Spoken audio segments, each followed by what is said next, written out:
Hey LEGO fans, welcome back to the channel. Well, we're halfway through January, and you know what that means. Tax season. No, it's not tax season. The holiday with the hearts, the pink things, Valentine's Day. No, it's not Valentine's Day either. It's Quitter's Day. I'm Jeremy, and you're watching Sherwood Forest Bricks. Oh sure, whatever you said, I guess, whatever. Alright, so what's Quitter's Day? Well, Quitter's Day is usually the second weekend of January when everyone quits their New Year's resolution. That's the best time to go to the gym because everyone stopped going. And I don't know really, what else do people do for New Year's resolutions? I don't know. But anyways, we didn't make any New Year's resolutions, and I typically don't. However, I'm trying to do more content for you guys, so I came out to the studio today, and I don't know what to do. But I do have a box. So let's start off with the box. Alright, so last year I wanted to do unboxing videos where we unboxed the item and then did a build and review. And we're not going to do that. But I'm going to unbox this for you so you can see what we're working on. Because we're going to talk about some projects. Alright, so this kind of falls into the tail end of 2024 and the first day of 2025 because I made this purchase before midnight, but it didn't arrive till after the first, if that makes sense. Anyway, so there's a couple items in here. We got the 40756 Lucky Knots, that's 317 pieces. This was a gift with purchase if you bought something, some value during that first week of January. And I don't know, I get these all the time because I always buy around this January time frame and I don't do anything with them. But I'm sure somebody does something. So, hey, do you do anything with these? Down below, let me know. Otherwise, I just collect them in a drawer. Alright, next in the box is kind of going to be a giveaway. It's the corner kiosk, and it's one of the icon lines. Set number 40757. That's 205 pieces. And it's not directly obvious this was a gift with purchase when you bought the next item. So we'll talk about that. Anyways, I think this will actually get built at some point in time. I really liked the nature of this, and it'll fit perfectly in the city. So right before we get to the last item, I did do a pick-a-brick order, and so I kind of made a mistake on this one. I added a bunch of stuff for the projects we're going to be working on this year. However, I left in my cart some of the stuff for a winter build that we never did, so I got a lot more parts. Anyways, since that's now open and falling apart everywhere, I'm going to get that in the box as soon as possible. Anyways, let's get this one out. Got a ready to ship box.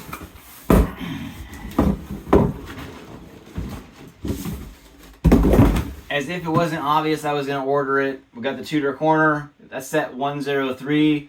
300. That's only 326 pieces. We're really cutting down. Price point really went up. No, it's 3,266 pieces. You know what? I really like the look of this one, so I knew right off the bat I was going to order it. I was kind of hesitant on the Natural History Museum. Obviously, I was going to buy it because I collect all of the modulars and have all the modulars. But, I mean, this one, I was always a fan of Tudor architecture when I was a child. Obviously, I'm not going to build a Tudor house because that's not really a feasible thing anymore. But we got it added to the collection. Unfortunately, we're not going to build it for you today, but we're going to do something else. So let's get this put away. Now, this is how I take care of all my pick-a-brick orders. So every time I get them, I take them and I dump them in a big tote.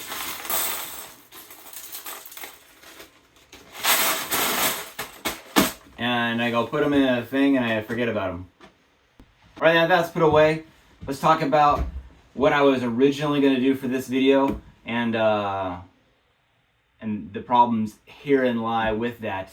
So there's things obviously in the city that we need to get accomplished. We talked about it before. We're going to move the monorail forward, and then we're going to add more roads. There's going to be a monorail station. I say monorail, but it's using the roller coaster track, so it's really more of a tramway instead of a monorail because there's two rails, not one rail.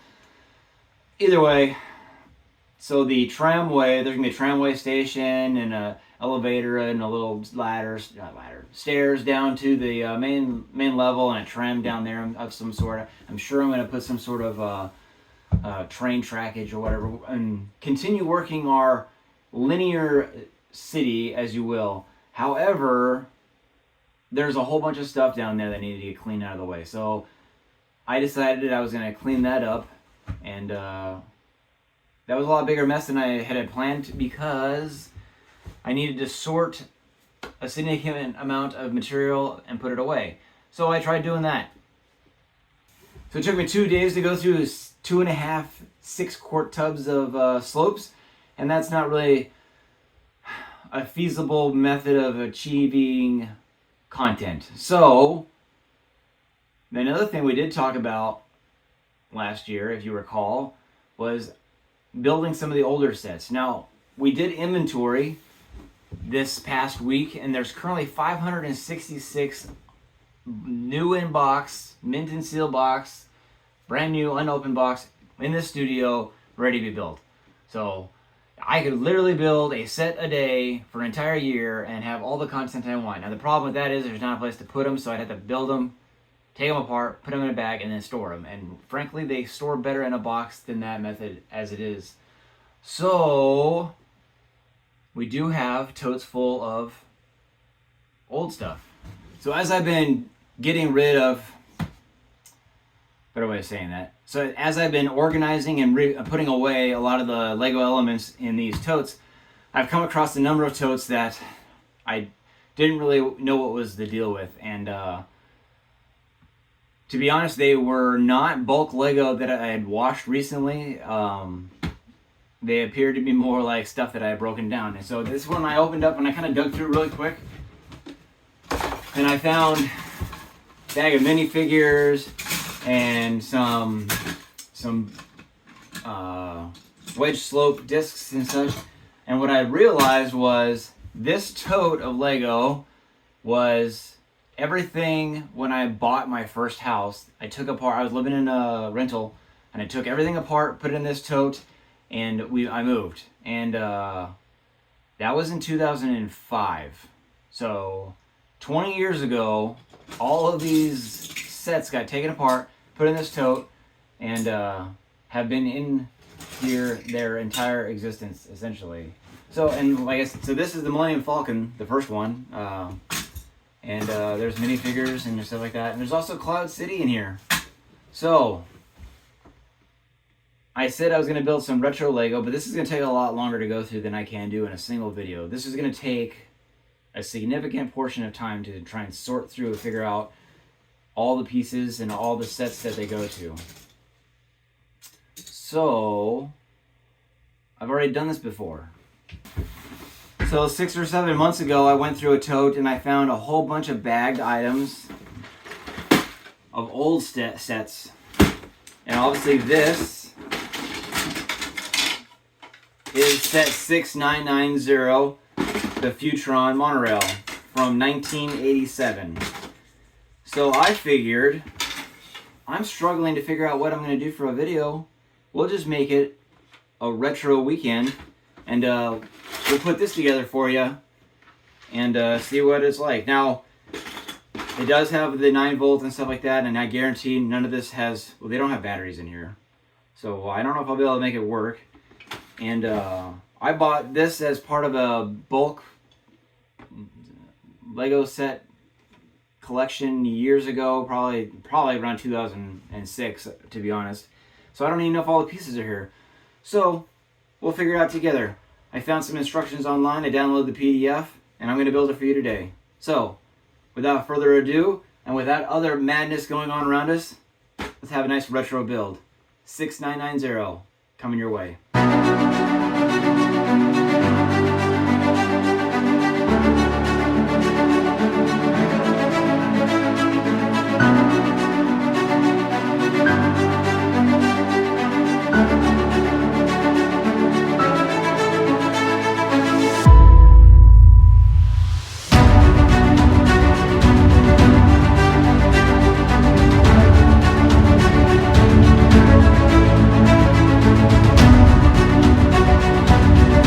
Alright, so there we go. That's all. That's it. That's 6990, the Futuron Monorail. So like I said earlier, I bought this used from a guy in England, and they shipped it over. I never did inventory. It's been like 20 years. And yeah, it was missing quite a few pieces. I had to go get a bunch from my own collection, which wasn't really a problem because I have significant amount of parts from that era. So the old grays and the darker, well, it's actually trans blue, I had in stock, so that wasn't a big deal. The trans red as well. And yeah, so we got it together. There's still a couple missing pieces, but enough to show you guys what I got without taking too much of your time. Now it does have obviously operating capability. The monorail is actually supposed to move. However, I did put a 9-volt battery in it, and upon inspection of the battery box, there's quite a bit of corrosion in there. So whether that was from 20 years ago, like I said, this set is from 1987, so it's been around the block once or twice. It just wasn't going to work. And so I'll have to dig into the electronics and clean up some stuff, and if I can, take it apart and put it back together and see if I can get it working. But otherwise, everything else is fine. Nothing's really super worn. Obviously, there's a significant amount of dirt and scuff marks on the track from probably going in circles until batteries were dead. So the monorail obviously does not run, but it is a nice looking stack display. The elevated base station over here does have a vertical lift for I guess you could put a cargo container on there, or you could just have the man stand on there. There's a little bike in here. I'm sure that would fit on there as well, a little scooter hover thing. So that goes with the monorail, or fits inside, and holds a little standing dude. There you go. See, you can hover around the surface of whatever planet we're on. The original set did come with 5 minifigures. It came with 2 blue and 3 yellow, and I have 4 yellow. So obviously we gained a minifigure somewhere. Aside from that, the ground station over here, you can move the whole thing. I didn't know this until I put it together. You can move the whole thing forward so that you can offload and unload the containers to and from the monorail and bring them back. Now, conceivably, the monorail would be transiting the surface of whatever planet, like I said, we're on, or a moon of some sort, and it's collecting scientific, geological survey, I don't know, something like of that nature, and then bringing it back to the base station so they can do research on it or whatnot. But anyways, lots of playability as far as that goes. The containers just simply open up and reveal the inside. Now this one obviously has just a wrench and a radio. The battery box does come off and on just like a container. However, the cargo is only a 9-volt battery. Then you also have the one on the little hover truck here, and this one, there was a tool that was supposed to go in here that was also missing. I can't remember what it was. So that goes on there, and that's a little hover truck from this set. So that's it. That's all we had. That's pretty much it. Now, obviously, I grew up in this time frame, 87. I was 6, going on 7 years old, and so there was a lot of when I was building the set. There was a lot of memories. Just that style of set from the 80s, you know, how the things were put together and how things worked. Now, I think the operating, like, you know, this movement here on the, anyways, we don't really see that very often anymore. So, I mean, that's one thing from the late 80s and early 90s is the playability of a set. And it, like, kids wanted things to move, you know, houses, windows, you need to have shutters open and close, doors open and close, cars, the wheels move. You know, when we talk about space, we need to have, like, you know, things do other things. The elevator, that was always cool for me when I was a kid. And I remember the catalogs from this time frame. Everything lit up. You had the beacon on here flashes or illuminates conceivably. I can't remember. But, you know, that was the huge huge thing from that time frame is just that everything lights up, you know, and then all the catalogs, and I have some here I should bring up and do some still shots and throw them in here, but you know, it was all that lighting up and playability that was the big rage. And it, you know, for having 797 or 700 something pieces, it was less than 800 pieces in this set. You know, it takes up a lot of space. There was a lot of playability, and this was a very expensive set back in those days. I definitely felt like you got what you paid for. As far as the age of the bricks and clickability, and they still all snap together just like Lego does today. Obviously, this predates brittle brown and brittle blue and any of those other brittle colors that exist out there. So nothing was really broken. Things are worn, things are dirty, things have yellowed, but you know, we're talking 40 years ago. And it still operates the way it is today, or the way it did back then. It still operates if obviously the motor ran. So I thought I had a great time building it. I'm sad to take it apart, and unfortunately I don't have the space to display it. I might clean up some space back there, set it up just until I can get and verify that that thing works or does not work before I go out. Because now that I got it put together, I'm gonna have to go buy the stuff to get it to work. So whether or not I spend the money to get a 9-volt switch that is serviceable, or the motor or whatnot, I got to figure out how to get it working. So, and if that is the case, if I do get it working, I'll bring that into a video whenever we get to that point, and show you guys that I got it working. But anyways, so this is basically what is it, a retro build? It was a retro review of the set here, and that pretty much wraps up what I would like to call our retro review. I have a lot of older sets that I'm going to try and dig out and review. Obviously, going back and buying them nowadays is probably going to be a little bit pricey if you try and get a new in box, but even the used sets you can probably still come by, or find them at a garage sale and you know what they're worth. But anyways, yeah. So we'll call this a retro review. If you would, all right. Well, that's all I got for you. You've made it to the end of the video, so you are definitely not a quitter on this Quitter's Day. We would invite you to subscribe to the channel below. Hit that notification bell. Give us a comment on what you want to see next. And happy building. Take care, everyone.